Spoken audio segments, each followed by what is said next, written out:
walikuwa wananishambulia na kitako cha bunduki, wanapiga kichwani na wanasema leo ndio siku yako ya mwisho. Majira ya saa 4 kasoro nilikuwa nimetoka kwenye shughuli zangu na rejea nyumbani, nikiwa na jirani yangu, rafiki yangu,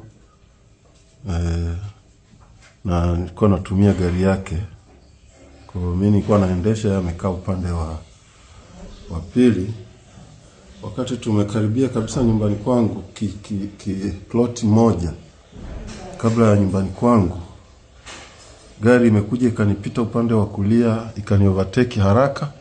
Gari aina ya Probox ikani block kwa mbele, alafu gari nyingine ikani block kwa nyuma.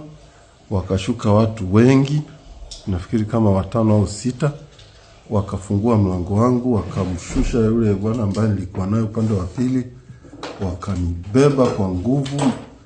Sasa na mimi nikajua ni utekaji, nikaanza kupambana nao, napiga kelele, watekaji, watekaji, watekaji. Nikaanza kupambana nao, napiga ngumi na nini, lakini wakanizidi, wakaja wengi, wakanirusha nyuma ya hiyo gari, alafu wakanifunga pingu kama mnavyoziona hizi. Funga hizi pingu, ndio wakaendelea kunishambulia sasa.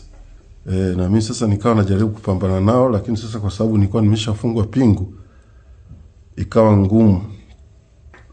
ngumu kuwakabili. Lakini wakati tunakwenda, barabara ni mbaya sana kutokea pale nyumbani kwangu kwenda mpaka kwenye barabara ya lami. Ile gari ilikuwa inakimbia, inaruka sana. Kwa pingu hizi zikakaza kwenye mikono sana, kidogo nikawa nahisi mikono inataka kukatika. Kama unavyoona, zimekaza sana. Kwa sasa nikawa nakosa nguvu ya kukabiliana nao. Lakini nikapata nguvu baada ya kugundua kwamba wanajadili, kuna bodaboda wanafuatilia hiyo gari. Na wakawa wanajadili, wanasema bodaboda wanafuatilia na wanaendelea kuongezeka. Sasa wakati wanakimbia, na mimi sasa nikawa najaribu kutumia hiyo fursa ya attention walioihamisha kuelekea kwa bodaboda.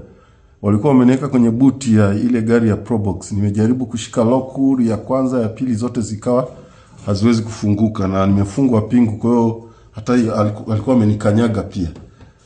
Kwa hiyo nikahangaika. Sasa walivyoona bodaboda wanafuatilia sana, wakawa wanaelekezana, twende kituo cha polisi Mbweni. Yule mwingine akasema hapana, bosi amesema hii issue sio ya kupeleka polisi, huyo hataki kufikishwa polisi. Mtakiwa tumfikishe kwa bosi amalizwe leo hii. Hataki kwenda polisi. Kwa hiyo, lakini sasa kwa sababu ya kukimbia hao bodaboda wakajikuta wamefika ule msitu wa pale Mbweni, ule wa usalama ule.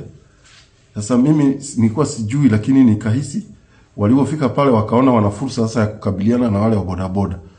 Wakashuka wote kuanza kupiga risasi. Nimesikia wanasema wapige risasi hao bodaboda wote, piga risasi wasiendelee kutufuata. Sasa wakashuka wote kwenye gari. Mimi wakiwa wanaamini niko kwenye buti, siwezi kunyanyuka na nilikuwa nimefungwa hizi pingu. Nilivyoona tu wameshuka na wako upande mmoja wa gari, nikajirusha kwa maumivu makali, lakini nikajirusha kwenye siti ya katikati. Nilivyojirusha kwenye siti ya katikati, haraka nikapeleka mikono yangu kwenye loku, nikaitoa, nikashukia upande wa pili. Upande huo kuna msitu, nikaingia msituni. Kwa hiyo wanakuja kushtuka, wanarudi kwenye gari, mimi nimeshaingia msituni. Wakaanza kunifuatilia, wanapiga risasi, msitu umefunga sana, hawezi hata kupita.